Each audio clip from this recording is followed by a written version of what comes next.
utajiri wangu, utajiri wangu, utajiri wangu, utajiri wangu.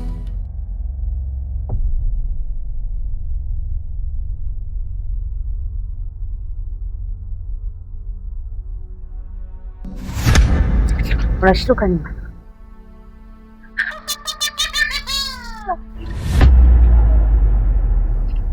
Naona utajiri wako umekuwa sasa. Kuanzia leo hutakiwi kushiriki tendo la ndoa na mkeo. Mimi ndio nitakuwa mkeo. Umenielewa?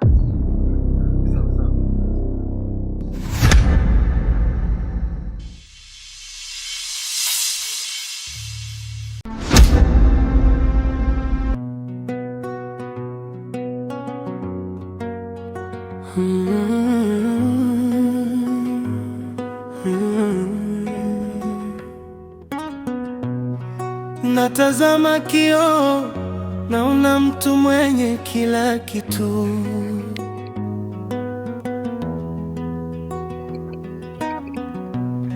Nyumba kubwa, magari, lakini moyo umetulia katu. No. No. Je, samahani, kuna jambo naomba tuzungumze. Wanasemaje? Je, mume wangu, ni muda sasa tangu tukiwa kwenye ndoa, ni muda umepita, ni muda mrefu, lakini sipati haki yangu ya msingi kama mwanamke. Yaani na uhitaji na wewe.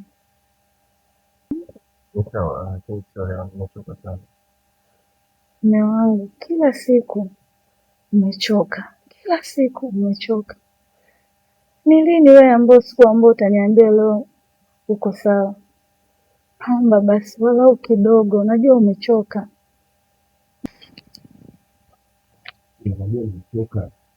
Najua, lakini ninaomba kidogo tu mume wangu, hata sio sana. Nimechoka. Wewe unaelewa? Kama nimechoka basi. Wewe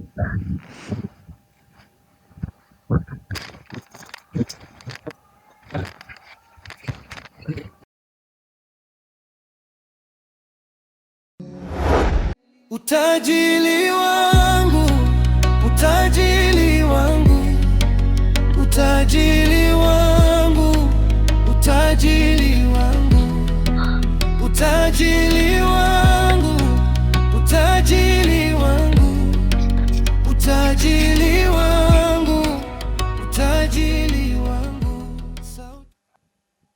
Mume wangu, kama kuna kosa ambalo nimekukosea, naomba uniambie. Niko tayari kujirekebisha. ina haraka. Naongea nikirudi.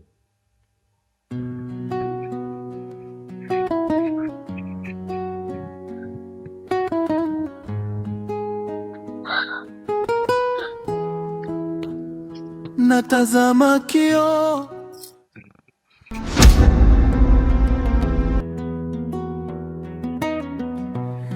mke wangu ananijia, anataka upendo na amani.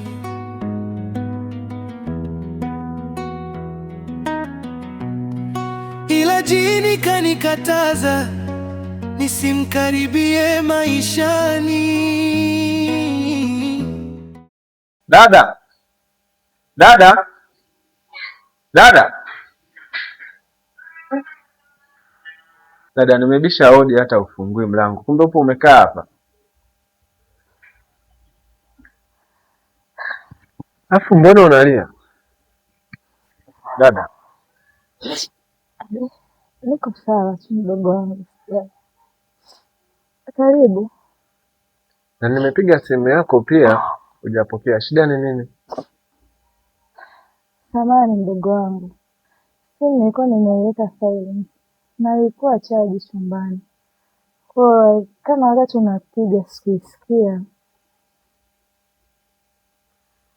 Hata hivyo nilikuwa nakupigia kujulisha kwamba nilikuwa natoka chuoni, nitapita hapa niwasalimie.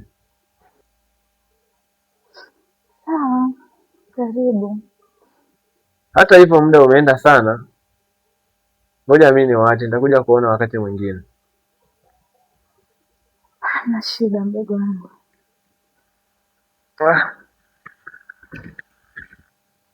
Jackie, naomba usimwambie kaka kitu chochote kinachonihusu mimi. Sawa, nitafanya hivyo.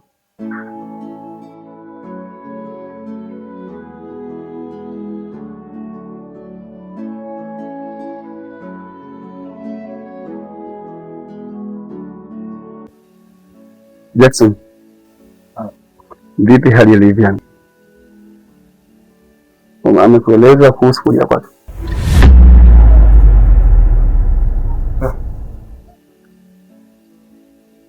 Unajuaje kuwa dada alikuwa nazo? Najua wewe na Livian hamwezi kunificha chochote. Mimi nipo nyumbani. Ukipata muda wa kunieleza, utanieleza. Ukikosa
kesho mke wako anatoka anaelekea kwa pasta.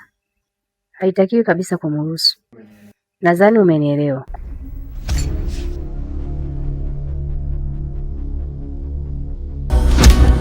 Utajiri wangu umenitenga na wewe, utajiri wangu, utajiri wa laana.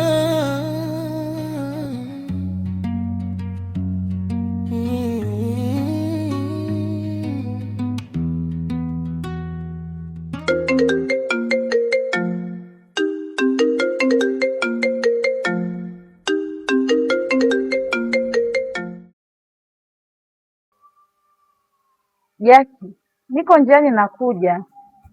Maana shemeji yako alikuwa amenizuia nisitoke. Lakini kwa sasa ameshaondoka. Kwa hiyo naomba unisubiri hapo hapo usitoke, nakuja sasa hivi. Haya, sawa.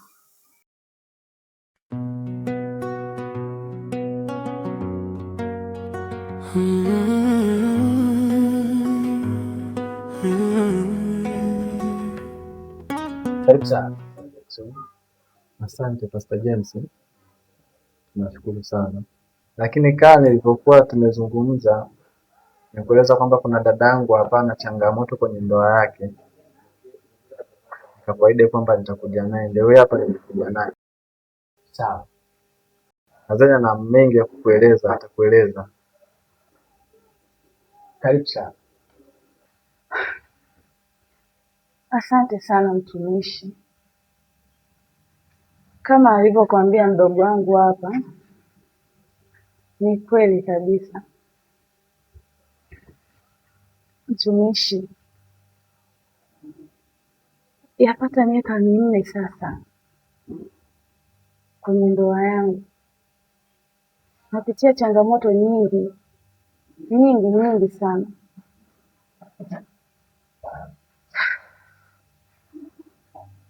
Kuna muda napata mpaka ukakasi kuongea neno hili, lakini kwa sababu niko hapa nahitaji msaada wako, angalau niweze kupata ahueni kwenye ndoa yangu.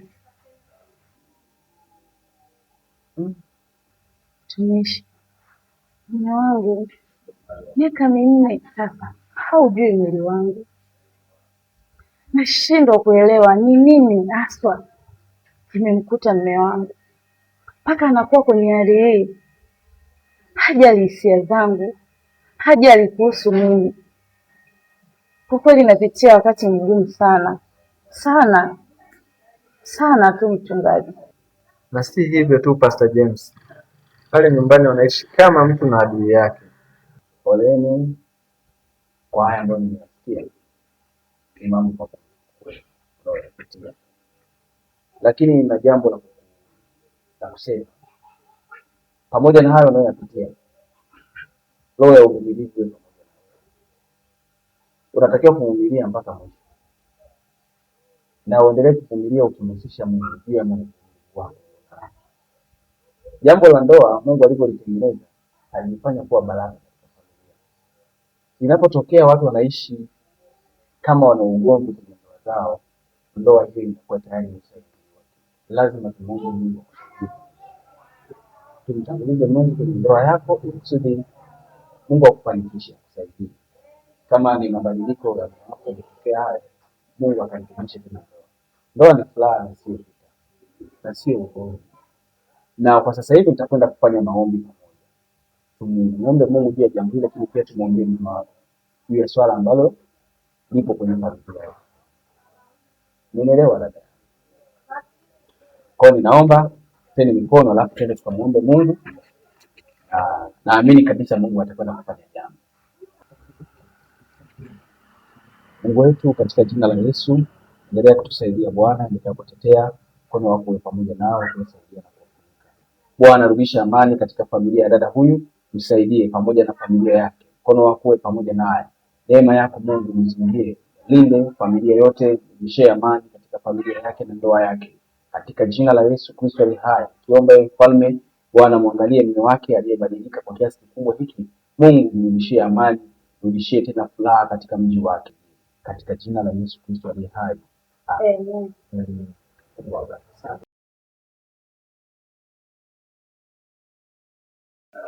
Naliona giza. Giza?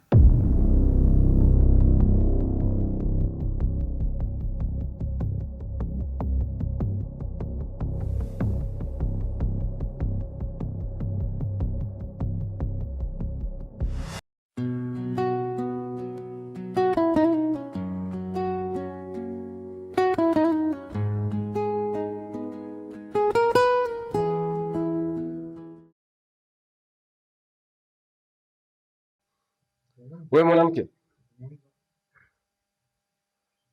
nilikwambia nini kwenda kwa mchungaji? Mimi natoa maelekezo na unaweka kwako.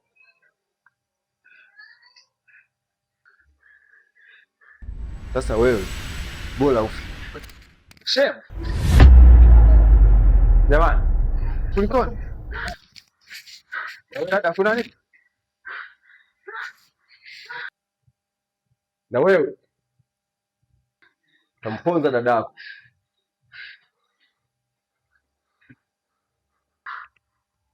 Dada, nini kinaendelea?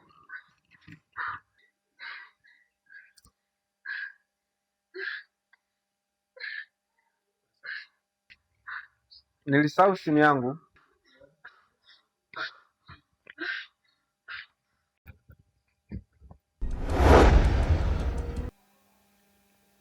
Nisamehe sana, ni uzembe wangu. Nimeshindwa kabisa kumdhibiti mwanamke. Sijui mwanamke ana nini.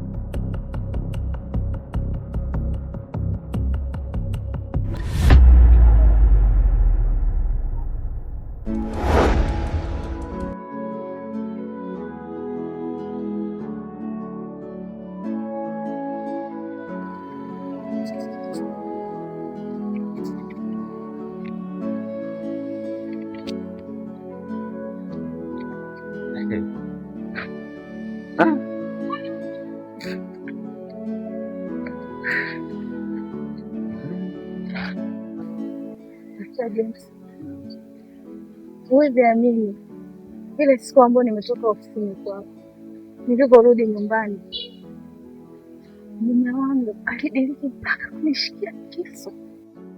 Kisu? Kweli nimechoka sana mtumishi, nimechoka mpaka nakata tamaa sasa. Pole sana kwa kweli, pole sana kwa hayo unayoyapitia. Nipende kukupa pole, lakini kubwa ambalo naweza nikakuomba, endelea kuwa mvumilivu.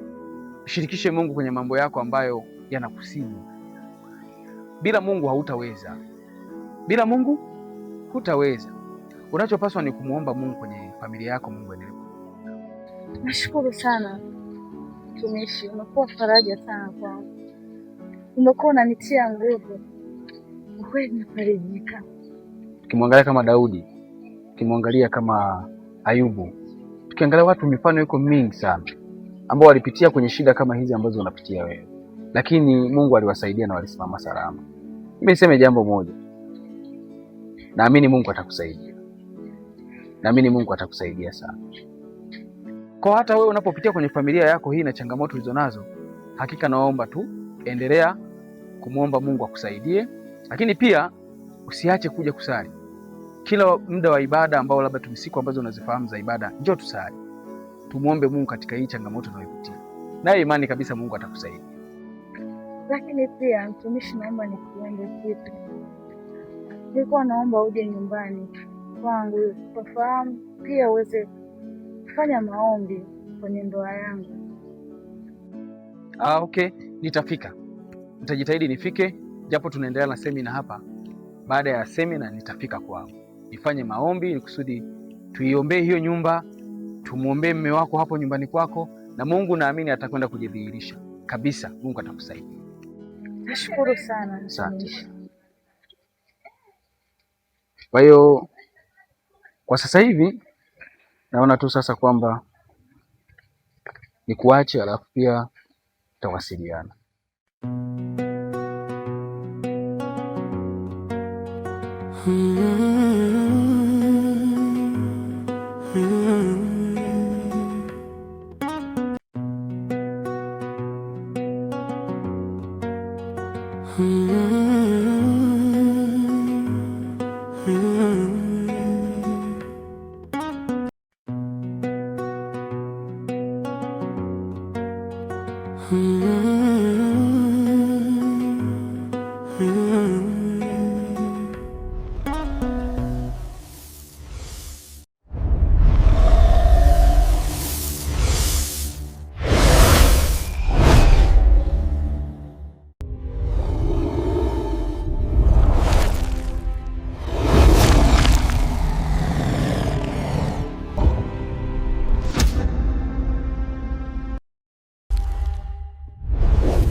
Nimeshasema kuhusu nini muda. Sitaki mtu kusoma Biblia. Na kwa nini mkeo anasoma Biblia sasa hivi?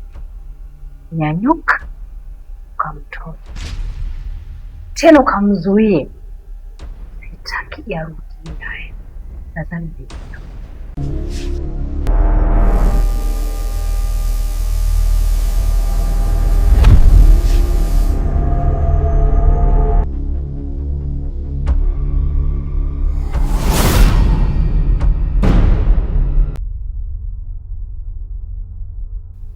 Livia. Livia. Usiku unakuwa mkubwa sasa. Tena baraka.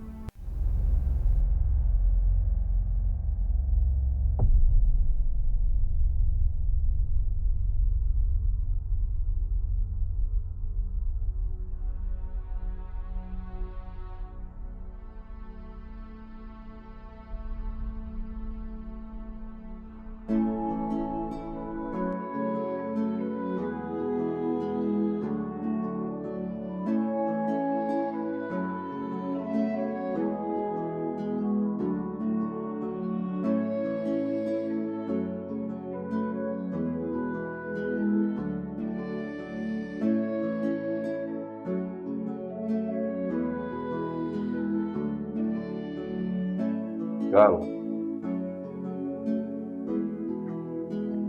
wangu,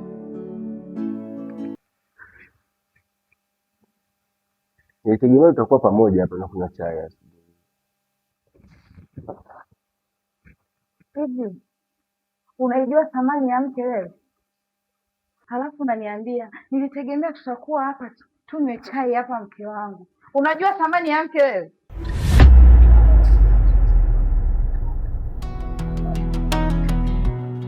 Ananipigia magoti, ananiuliza nimekosea nini.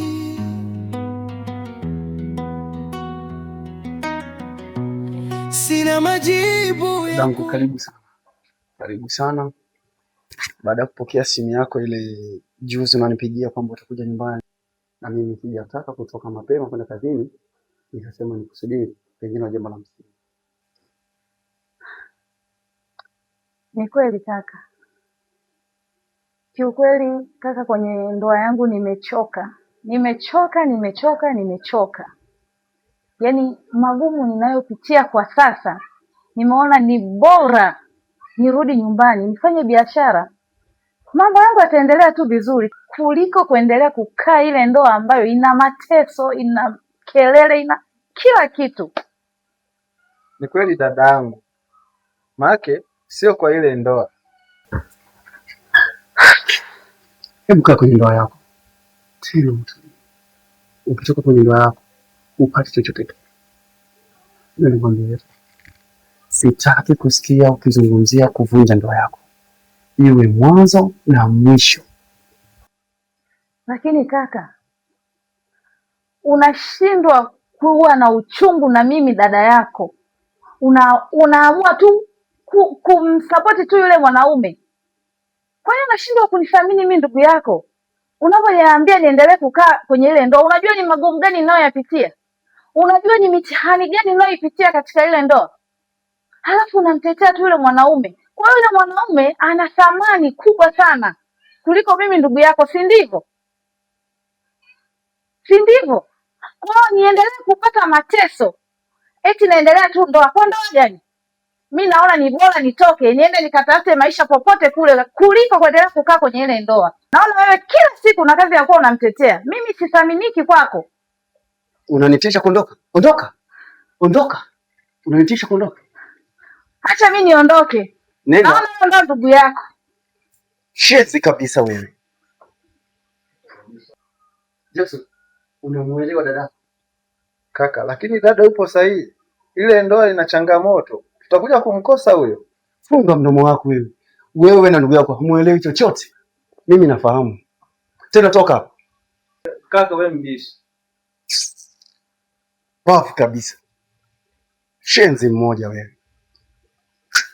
Jua ni toto la kiume lina akili, kumbe linafanana na mwanamke. Pumbavu kabisa wewe. Shenzi wewe. Ala.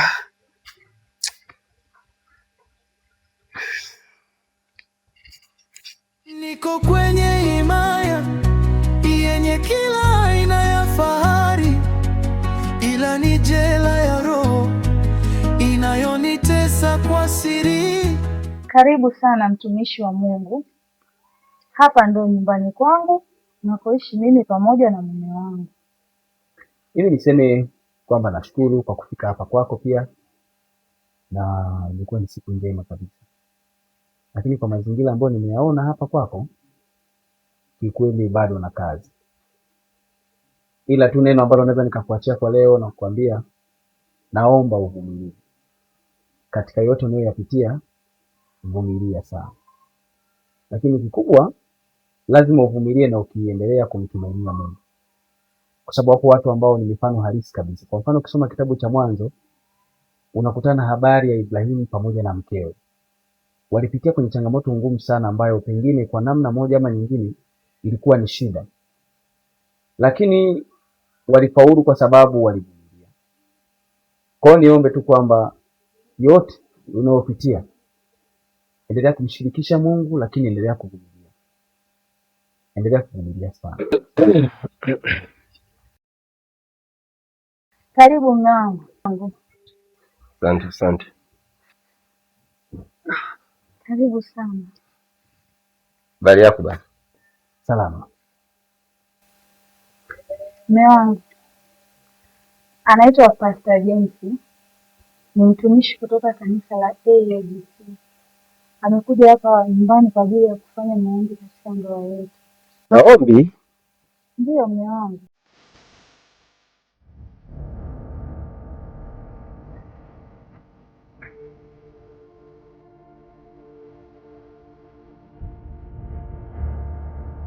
Nani kakuruhusu kuingia nyumbani kwangu pasipo mimi kuwa na taarifa? Kwani ukuwa na taarifa? Lakini mume wangu. Shut up.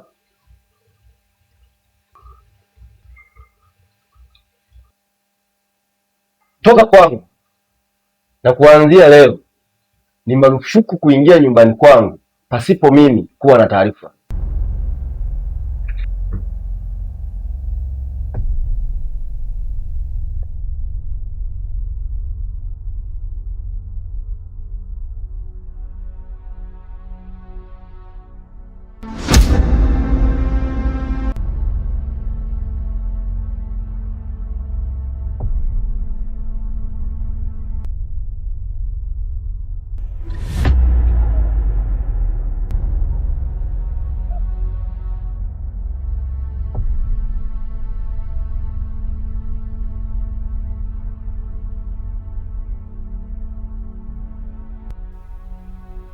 Mume wangu,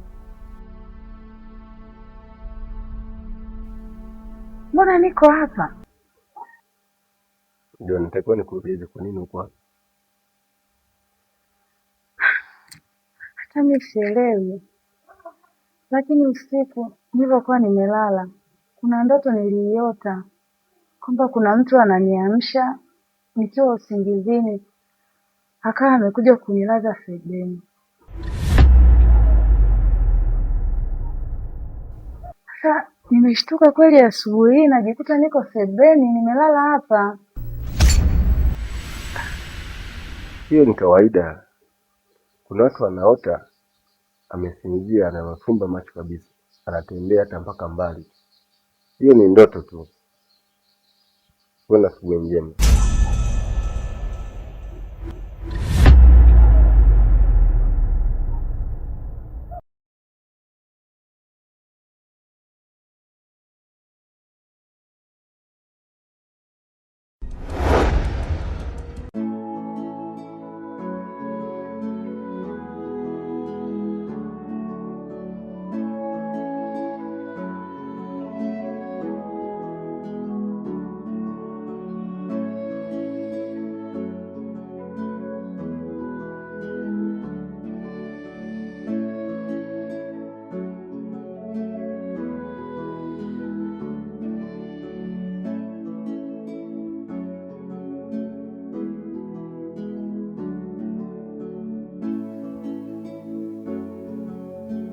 Halo, Pastor James. Halo. Habari ya asubuhi. Salama, habari za kwako? Mungu ni mwema. Unaendeleaje na familia yako? Mimi nimeamka salama, namshukuru Mungu. Japo kuna shida ilitokea jana usiku.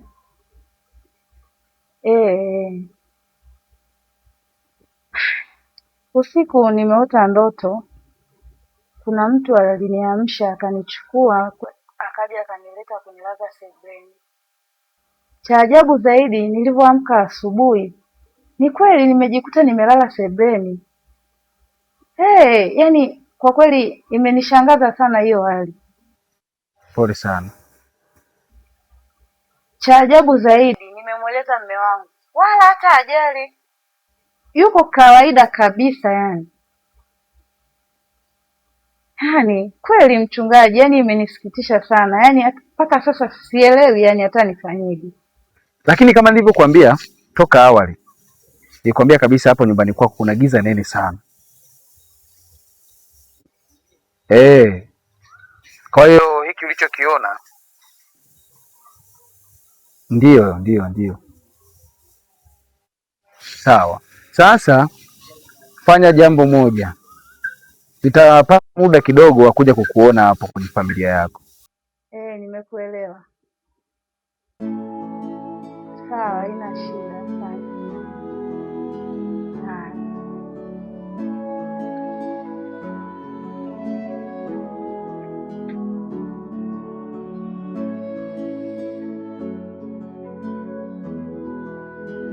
Pastor James, kila kukicha mambo yangu yanazidi kuwa magumu. Liko tumaini kutoka kwa Bwana. Amini tu ya kwamba Mungu atakusaidia. Alafu nashindwa kuelewa, hivi kakaangu ana nini? Maana kila nikija hapa tukafanya maombi, tukitoka hapa tukirudi nyumbani anatueleza. Nashindwa kuelewa ana nini. Ni kweli kabisa Pastor. Ni mara kadhaa nimekuwa nikizungumza na dada, ila tu mara baada ya kurudi nyumbani kaka anaenda kunielezea kila kitu tulichozungumza. Nashindwa kuelewa anakuwa ameelewa vipi.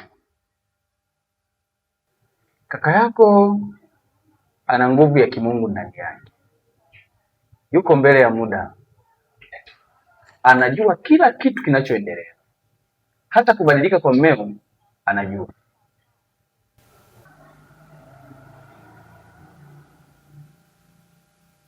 Fahamu? Ndio.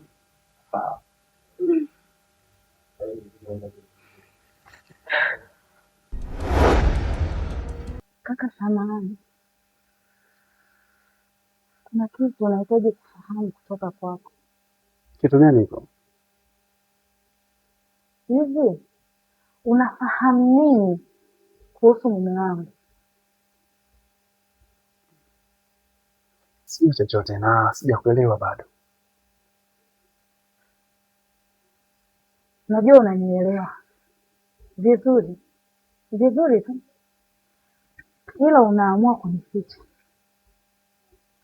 Kama mimi ndugu yako wa damu unanificha vitu vya msingi kama hivi, unataka mpaka nife ndio uje useme ukweli, si ndivyo? Kwa nini unashindwa kunionea uchungu mimi ndugu yako wa damu tuliotoka tumbo moja? Unanificha mpaka vitu vya msingi. Kwa hiyo nikifa ndio utasema ukweli, si ndivyo? Nimekwambia sijui. Usitake nijue kile ambacho wewe unahisi kuwa najua. Haya, toka.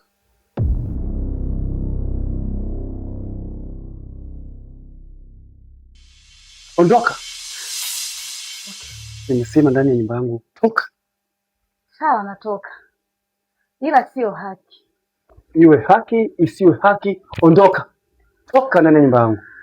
Mshenzi kabisa wewe. Na sitachoka kukwambia wewe ni mshenzi.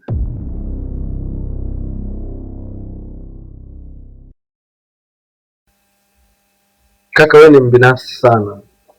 Yaani tena sana.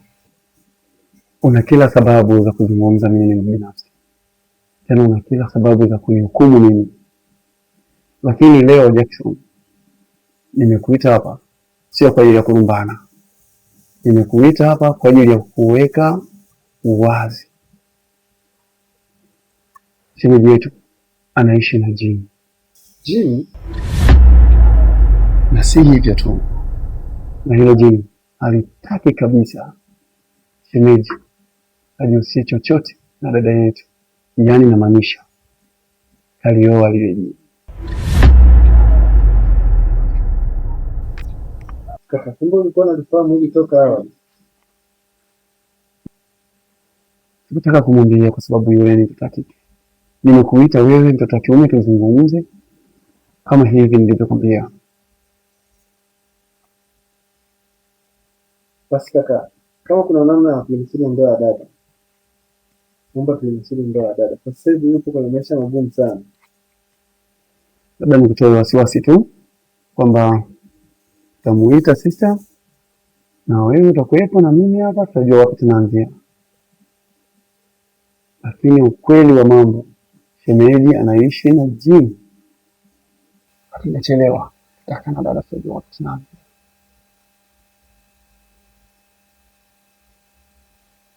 Sasa wewe ukitafakari, mimi nataka nitoke.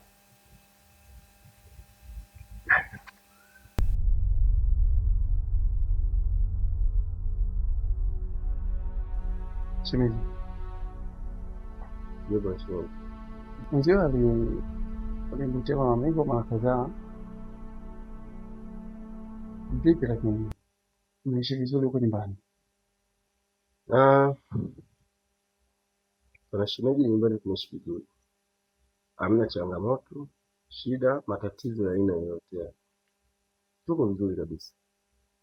Ah, na kama kungekuwa changamoto yoyote ningekwambia, lakini pia hata yeye angekwambia. Yeah. Nimejaribu kukumbusha tu kichako ulichojifikia, iko siku nyingi watakumbuka. Naelewa kila kitu kinachoendelea, sio akili yako, kuna kitu kinakuendesha.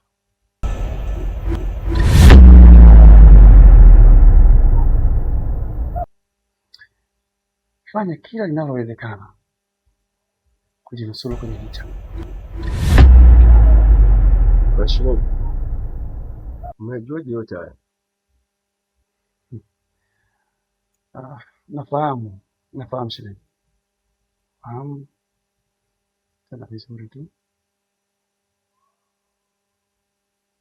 Fanya hima tu kwenye changamoto. Bwana shemeji, wewe si mtoto hofu. Familia yangu haina changamoto ya aina yoyote. Kama kuna changamoto au shida, matatizo ya aina yoyote, ningekwambia. Kama nitapata, nitakwambia pia. Lakini kwa sasa familia iko vizuri kabisa. Wala usio na hofu. Sawa, mimi nikataa nina. Karibu tena. Utajiri wangu, utajiri wangu, utajiri wangu, utajiri wangu, utajiri wangu, utajiri wangu, utajiri wangu, utajiri wangu, sauti ya pole pole sana. Mbona unalia? Kuna nini? Umepatwa na nini? Wangu, najuta sana. Nilikuwa na mambo mengi sana moyoni nilikuwa nimekuficha.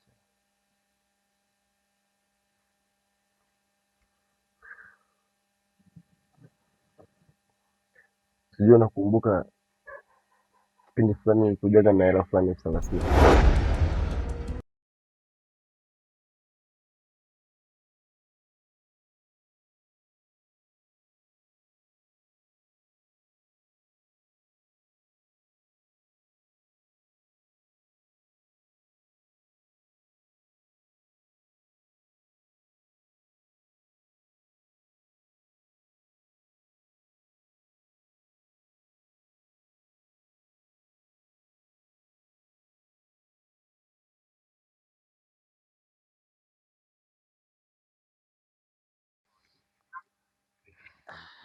Karibu mume wangu. Kulikoni leo, mbona mapema sana? Ni kweli. Najua wakati niko kwenye mizunguko yangu ya hapa na hapa, nikaokote 30. 30? Hey. Mume wangu. Najua lote hili 30? Ema hiyo mke wangu. Hongera. Na kwa namna nilivyokuwa nimechoka, nikaona nirudi tu nyumbani nikapumzike. Hongera yako. Una bahati mwenzetu 30. Haya. Ana baadhi ya majukumu ya bana, unaona. Sasa sikia, utachukua hii moja, hii utaitunza kwa ajili ya kesho. Sawa? Haya, shukrani. Haya, asante mume wangu. Haya, sasa hivi unaelekea wapi? Unarudi? niko ndani. Unaenda ndani? Basi acha na mimi nimalizie kuoshaosha hivi vyombo. Inaweza nikaendelea na mambo mengine sasa. Haya, endelea na vyombo vyako. Haya.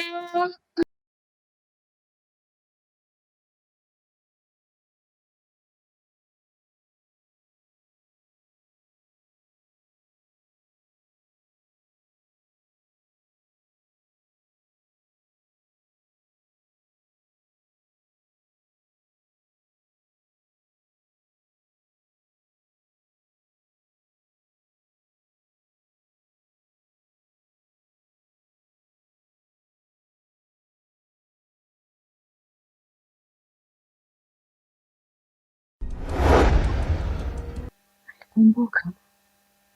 Basi hela inanitesa sana, ila ilikuwa hela, ilikuwa ni jini.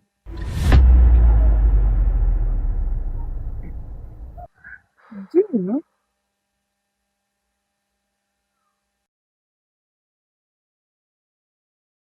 Na mbona hukuwahi kusema siku zote hizo? Umekaa tu unazidi kuumia moyoni, kumbe una shida kubwa kiasi hicho. Na ndio maana mchungaji aliniambia kwenye ndoa yangu kuna shida kubwa sana.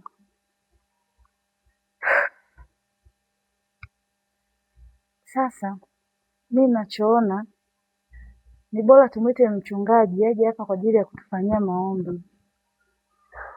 Ni sawa mke wangu, mpaka hapa nilipofikia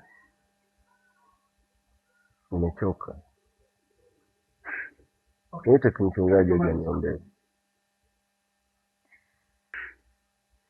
Basi sawa mume wangu, naomba twende ukapumzike.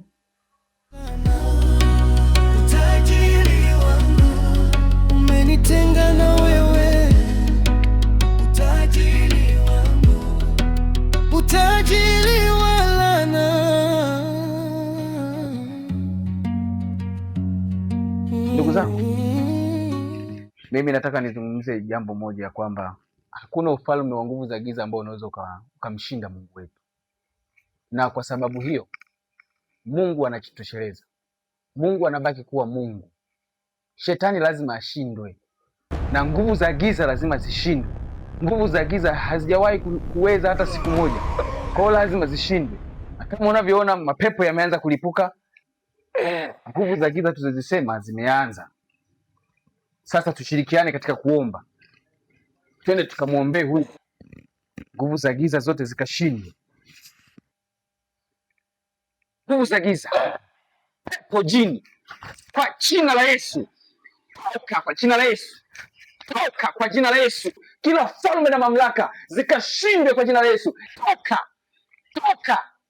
Kila falme zote za giza zikashindwe kwa jina la Yesu. Uwe mzima kuanzia sasa katika jina la Yesu. Asante Bwana kwa sababu ni mwema.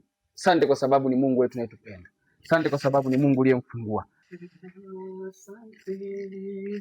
Kwa Mungu wako nasema asante, kwa wema wako nasema asante, kwa wema wako nasema asante, kwa wema wako nasema asante Yesu, kwa wema wako nasema asante, kwa wema wako. Mungu wetu, katika jina la Yesu, endelea kuwasaidia Bwana familia hii pamoja na mke wake na mme wake. Mungu mwenye nguvu, wasaidie, walinde, wapiganie. Endelea kuwapa nguvu, endelea kuwapa neema ya kujua wewe, katika jina la Yesu Kristo aliye hai. Wote tuseme amen. Amen. Amen. Mungu awabariki sana. Nashukuru sana. Amen. Barikiwe sana. Mungu akubariki. Asante sana. Barikiwe sana. Barikiwe sana. Mungu awabariki. Amina. Abarikiwe sana. Na ubarikiwe sana Jackson. Mungu awabariki kwa kweli. Amina sana. Utajiri wangu umenitenga na wewe.